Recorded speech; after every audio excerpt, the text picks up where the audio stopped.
శ్రీకృష్ణుడు ప్రతిరోజు ఉద్యానవనములోనికి వెళ్ళి అక్కడ ఉన్నటువంటి ప్రతి మొక్కను పలకరిస్తూ ఎంతో ప్రేమగా వాటితోటి పలికేవాడు. అవి కూడా కృష్ణ, మేము కూడా నిన్ను ఎంతగానో ప్రేమిస్తున్నాము అని సమాధానం చెప్పేవి. ఒక రోజున శ్రీకృష్ణుడు చాలా ఆతృతగా ఒక వెదురు బొంగు దగ్గరకు వెళ్ళాడు.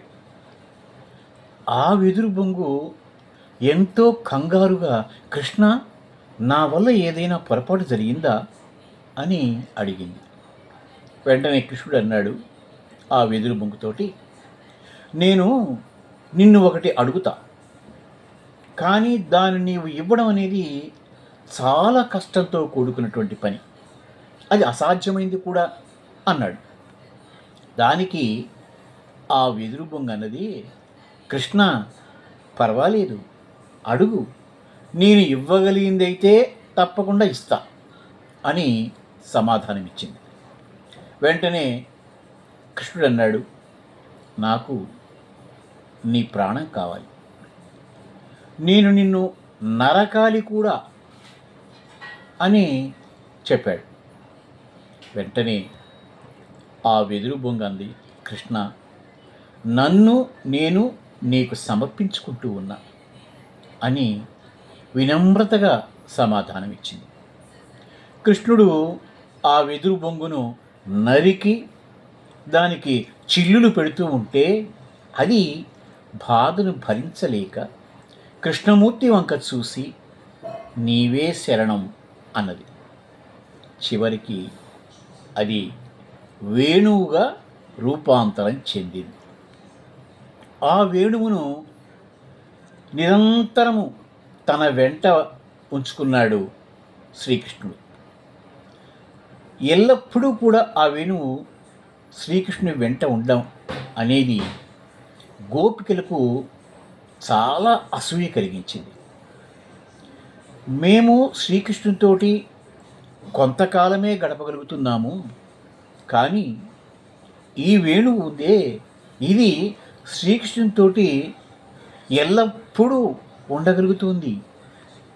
కృష్ణుడు దాంతోటే నిద్రిస్తున్నాడు, దాంతోటే నిద్ర లేస్తున్నాడు, రోజంతా కూడా ఆ వేణువునే తన చేతిలోనే ఉంచుకుంటున్నాడు. గోపికలు ఆ వేణువు దగ్గరికి వెళ్ళి, నీవు ఎల్లప్పుడూ శ్రీకృష్ణునితో ఉండగలుగుతున్నావు, దానిలో ఉన్నటువంటి రహస్యం ఏటో మాకు చెప్పు అని అడిగారు గోపికలు. దాంతో ఆ వేణు అంది, నేను లోపలంతా ఖాళీ, అంటే నాకంటూ ఏమీ లేదు, నన్ను నేను పూర్తిగా ఆ ప్రభువుకు సమర్పించుకున్నా.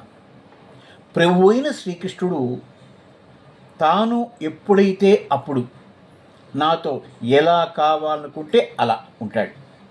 దీనిని పూర్తిగా ఆత్మార్పణము అని అంటారు. నిజానికి మీరెవరు, నేనెవరు, అంతా భగవంతుని రూపాలమే. అంచేత భగవంతుని అనుగ్రహం పొందడానికి మనం మనల్ని భగవంతునికి సమర్పించుకోవడం ఒక్కటే దానికి మార్గము అని చెప్పింది. ఆ మాటలు విన్నారు గోపికలు. ఆత్మార్పణ మాత్రమే జీవిత పరమావధిగా భావించి జీవనాన్ని సాగించారు. మనకు ఏం కావాలో భగవంతుడికే మనకంటే బాగా తెలుసు.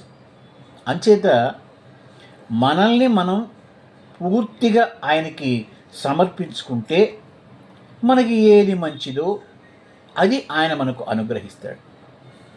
భగవంతుని అనుగ్రహం పొందడానికి అది ఒక్కటే ఏకైక మార్గం. ఓం నమో భగవతే వాసుదేవాయ.